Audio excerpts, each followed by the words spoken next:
Y 14 minutos y a esta hora nos enlazamos con Gonzalo Banda, él es analista político, para conversar sobre la situación en nuestro país cuando todavía estamos a la expectativa de los resultados finales oficiales de la Oficina Nacional de Procesos Electorales. Gonzalo, muy buenas tardes, gracias por atender nuestra llamada. ¿Cómo analizas y cómo ves estos estertores de la campaña política que ha sido bastante polarizada y que está dejando un país prácticamente dividido en dos?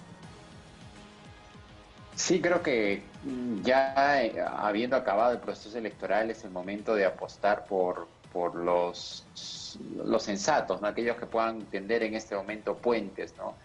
Ya la campaña acabó, es cierto que cada candidato va a defender hasta el último voto y va a hacer todo lo posible dentro del marco de la ley por obtener los votos que les favorezcan, eso tiene que seguir su vía legal, pero creo que tenemos que ser más responsables al momento de emitir algunos juicios que se están emitiendo, ¿no? Porque de lo contrario podemos llamar pues a la zozobra y al caos cuando lo único que importa en este momento es que hay casi 180.000 personas que han fallecido y que estamos en medio de una pandemia, de una crisis sanitaria. Entonces creo que los políticos tienen que ayudar a calmar un poco y llamar a la sensatez, ¿no?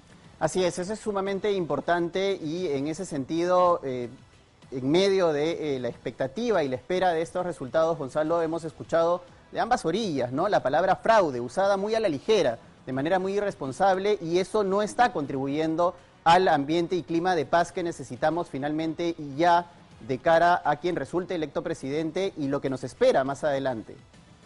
Sí, por supuesto, ¿no? Porque lo que en este momento lo que necesitamos es comprender que son dos candidaturas que llegaron a segunda vuelta con porcentajes de voto muy escasos que en otras elecciones no les hubieran bastado ni siquiera para quedar cuartos o quintos. Y ambos tienen que comprender que hay una gran mayoría también de ciudadanos que tienen visiones distintas de lo que quisieran para el Perú.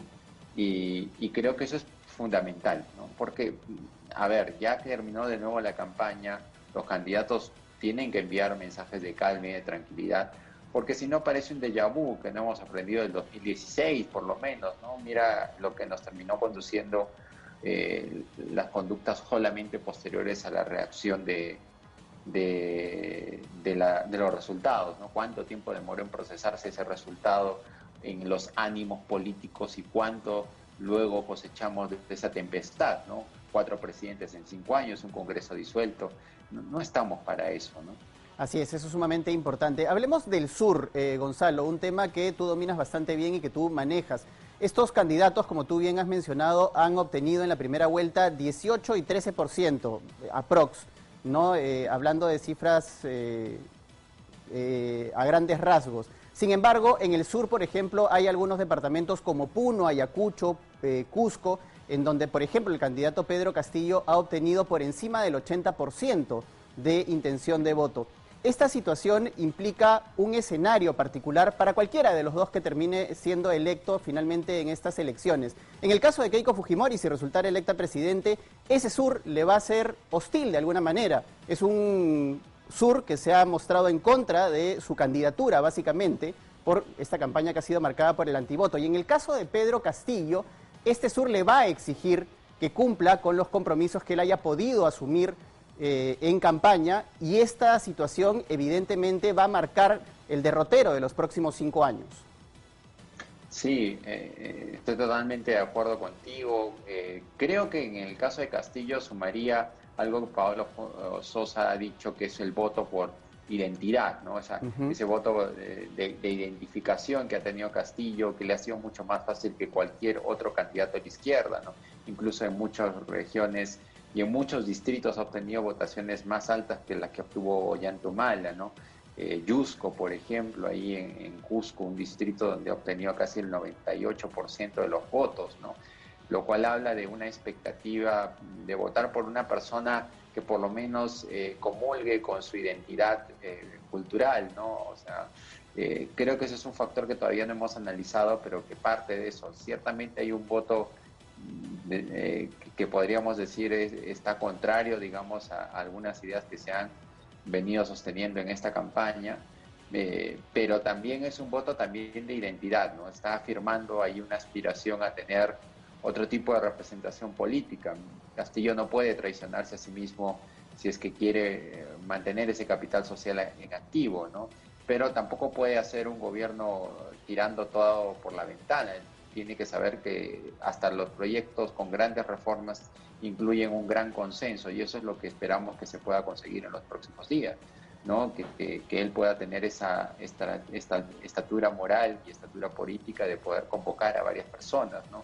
Por lo menos creo que el hecho de que aparezca ya con Franca y con el señor Ceballos en este primer balconazo es un símbolo, creo que él está intentando proyectar. En el caso de Keiko Fujimori, pues sí, Keiko Fujimori, si es que saliera elegida, aunque cada vez el escenario es más improbable,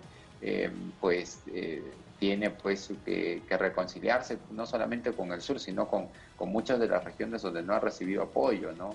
Y eso no solo parte por votos, por bonos, ¿no? Como creo mal interpretó su campaña. En las regiones donde se prometió el bono minero, el reparto del canon, pues ha ganado Castillo con márgenes amplísimos, ¿no?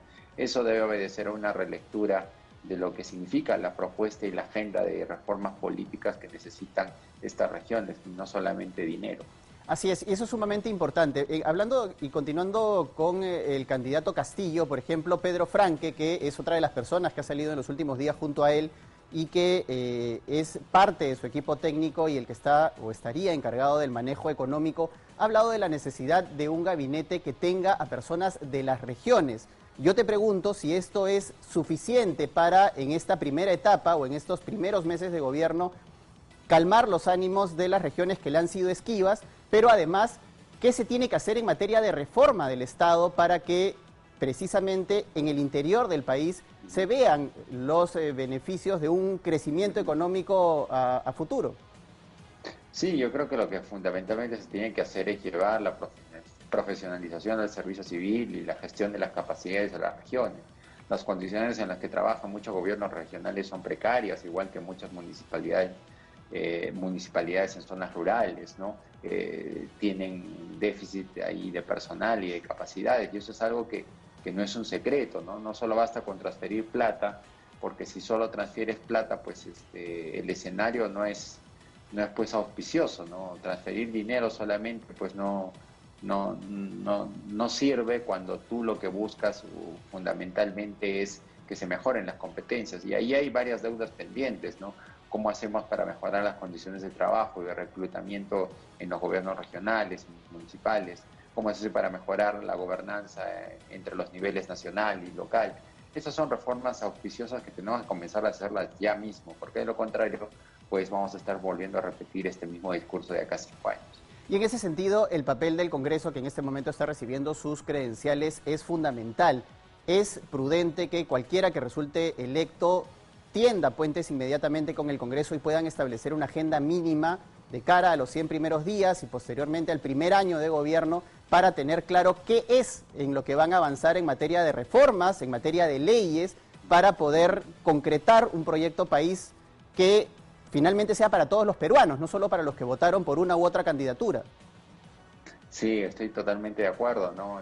Ya por lo menos a César Acuña lo vimos declarar ayer en ese sentido. Creo que ya estamos pasando a la fase, por lo menos un lado ya está pasando a la fase ya más de contención emocional, de aspirar a eso.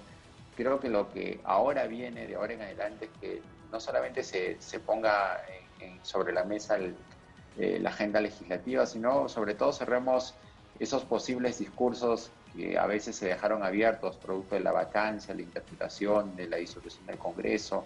Todas esas cosas que no hemos podido cerrar en su momento, en este momento podemos comprometernos, ¿no? A grandes problemas, grandes soluciones, ¿no? Y creo que estos huecos que nos dejó nuestra institucionalidad pues deben ser parchados ya mismo, ¿no? Ojalá que haya pues un ánimo del Congreso de no perpetuar esta externa disputa con el Ejecutivo y viceversa, ¿no? Ahora, Gonzalo, ¿qué tan factible es que se pueda llevar a cabo una mesa multipartidaria desde tu punto de vista y desde el punto de vista de la conformación del Parlamento, que es bastante fragmentado, va a tener 10 bancadas? ¿Qué tan posible va a ser que se lleguen a acuerdos y consensos antes del 28 de julio para formar una mesa multipartidaria que pueda ayudar no solo como contrapeso político, sino también como digamos, una institución que pueda precisamente cumplir con esta agenda básica de la que acabamos de conversar. Bueno, sí, es complicado, sobre todo en el caso de Castillo le va a ser muy difícil construir alianzas políticas, ¿no? Creo que lo importante ahí va a ser cómo va a terminar relacionándose con parte de alguna bancada de Acción Popular, seguramente con toda la bancada de Juntos por el Perú. Vamos a ver cuál es su agenda de gobierno, incluso con APP, que suele ser un partido más pragmático en el gobierno. En el caso de Keiko Fujimori, pues creo que ella tiene ya bastantes alianzas como para hablar de una agenda legislativa propositiva, pero en el caso de Castillo creo que le falta eso. Vamos a ver, tal vez los grandes dramas del Perú reclaman esas grandes soluciones, ¿no? A veces la elección al Congreso en el primer año se ve como un enfrentamiento entre oficialismo y oposición. Tal vez lo que necesitamos sea lo contrario, ¿no? Una mesa donde la oposición y el oficialismo puedan estar reunidos, ¿no? Ojalá que después de toda esta especie de guerra de guerrillas que hemos vivido en la primera vuelta pueda dar pie a eso. Yo veo con escepticismo eso, pero algo me tengo que aferrar. Bueno, es cierto, ha sido una campaña bastante cruenta, bastante agitada, muy polarizada. Yo creo que es probablemente una de las campañas más polarizadas que yo haya podido ver en los últimos años. Y es cierto que hay un ánimo todavía de confrontación entre los peruanos, pero precisamente radica en su clase política la necesidad de llamar a la calma a todos los peruanos y comprometerse a gobernar para todos. ¿Eso va a ser fácil? No, en el Perú nunca es fácil, ¿no? Imagínate si en los últimos 5 años nos hubieran dicho que íbamos a tener 4 presidentes y una disolución del Congreso, nos hubiéramos dicho que somos apocalípticos. ¿Cómo es posible que un gobierno de derecha como el de PPK iba a conducir a este desastre? Pero así es pues el Perú, ¿no? Nos sorprende cotidianamente porque tenemos remiendos institucionales que no duran pues más de 5 años. Pero estamos forzándolos cada vez más y hay un momento en que se puede romper esos remaches que hemos hecho, ¿no? Entonces, yo creo que lo más conveniente, de nuevo, perspectiva, altura. Al buen político siempre lo vas a conocer en la derrota, es momento de conocerlo pues en la derrota. ¿Qué tanto ambos pueden aceptar la derrota y qué tanto han aprendido del pasado, ¿no? En el pasado, no aceptar derrotas a unos les costó muy caro políticamente y terminó conduciendo el país a una situación inmanejable, ¿no? Ojalá que eso por lo menos sirva de aprendizaje, ¿no? Que se cuente hasta el último voto con todo lo que se puede hacer, sí, que se reclame lo que se pueda reclamar dentro del marco de lo razonable y lo legal, pero ya pasemos la página. Así es importante porque no solo en la derrota, sino también en el triunfo. Quien resulte electo finalmente va a tener que demostrar qué muñeca política tiene para gobernar para todos. Finalmente, como habíamos comentado al inicio de esta conversación, es una votación polarizada en la que sus votos finalmente no han sido necesariamente a favor de esa propuesta, sino en contra de la otra o finalmente por el mal menor que ha quedado en medio de esta situación. Eso ya de por sí es un problema que hay que saber manejar y quien resulte ganador tiene que saber llevar. Y la pregunta va por este lado. Todos sabemos que una cosa es con guitarra y otra cosa es con cajón. ¿Qué tanto van a poder hacer ambos candidatos, el que llegue a la presidencia de la República, con sus propuestas una vez ya sentados en el sillón presidencial? ¿Van a poder aplicar sus programas tal cual los han propuesto en campaña?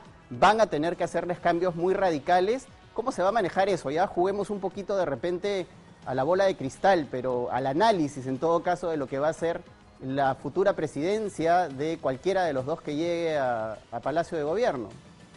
Al ejercicio de chamanería, ¿no?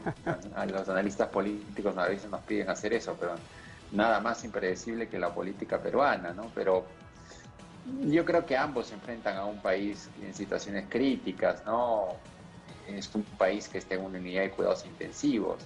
Grandes reformas en el primer momento no van a poder hacer, ¿no? Lo único que les deseo, en primer lugar, por ejemplo, al señor Castillo, en lugar de preocuparme mucho en este primer momento su radicalismo, lo que me importa es por lo menos que modere esa improvisación y desprolijidad que mostró en la última parte de la campaña, y que por lo menos nos pueda ofrecer cierta certidumbre de su equipo y su propuesta técnica, ¿no? ¿Cuál es el equipo y la propuesta técnica que va a llevar finalmente? Ya no es candidato, ahora pues, podría ser el presidente electo, y eso creo que reclama otro nivel de seriedad. En el caso de Keiko Fujimori, creo que el panorama queda más despejado en cuanto al equipo, pero quedan bastantes interrogantes de cómo va a reaccionar ella con respecto a acciones, ¿no? Y eso es algo que creo que ella tiene que entender, ¿no? Porque en la campaña, mucho de su campaña se ha basado en grandes miedos, y esos grandes miedos a veces despiertan grandes heridas, ¿ya? O sea, y eso es algo que ella tiene que entender, ¿no? Si es que resulta ganadora o el proceso de reconciliación parte de aceptar algunos errores que se pueden haber cometido en primera vuelta. Ambos tienen una gran deuda con el Perú. Así es, Gonzalo. Yo como última pregunta quiero hacerte la siguiente. Cada uno de los participantes, de los candidatos de esta contienda electoral representa, digamos, posiciones casi antagónicas, ¿no? Pedro Castillo por un lado, Keiko Fujimori por otro. ¿Cómo hacer para que quien llegue a Palacio de Gobierno no traicione su programa y, digamos, la base de sus propuestas políticas, pero gobernar nuevamente para todos los peruanos? Porque, insisto, creo que esta es una elección que está caracterizada precisamente porque los candidatos están proponiendo cambios, pero de distinta magnitud. Mientras uno propone un cambio radical con el cambio de constitución, etcétera, la otra propone pues un cambio con modificaciones, un cambio un poco más prudente, pero sin embargo hay una población que lo que sí está haciendo es exigir cambios. ¿Cómo conjugar esta situación, la de sus propuestas políticas, la de sus ideologías y la de la necesidad de la población de sentirse identificados con la presidencia que finalmente vayamos a tener? Bueno, creo que lo que pasa es que, ¿sabes? Yo parto de la teoría de que la gran mayoría de los votantes de Keiko Fujimori y un porcentaje significativo de los votantes de Castillo tienen más similitudes de lo que les costaría admitir, y que han sido llevados a esta polarización producto de la campaña política, ¿no? Los peruanos queremos que le vaya bien al país, algunos querrán cambios con mayor estridencia, otros querrán cambios, pero la gente quiere que haya cambios, o sea, la política quiere que haya cambios. ¿Y dónde tiene que cambiar cosas? Bueno, en la presidencia del Estado, en el acompañamiento del Estado. La gente no quiere ir corriendo por una cama UCI o por un balón de oxígeno, ¿no? Quiere que lo acompañe el Estado en ese proceso. Por ahí creo que pueden iniciar los cambios, ¿no? Iniciando esa gran revolución que lleve desde ese Estado, que es un viejo desconocido, como diría Tanaka, en muchos lugares, a que sea cercano con la gente, ¿no? Esa es la agenda del corto plazo, ¿no? Yo lo que le deseo al Perú, en primer lugar, es que por lo menos el gobierno tenga cierto tipo de estabilidad, ¿no? En medio del marasmo que hemos estado en los últimos años, ya que logren algún tipo de gobernabilidad en el corto plazo es lo mínimo que podría desearles. Muchas gracias, Gonzalo. Ha sido Gonzalo Banda, analista político aquí en 24 Horas Mediodía, y estaremos en contacto para conversar en otra oportunidad. Nuevamente, muchas gracias. Continuamos nosotros con más en 24 Horas.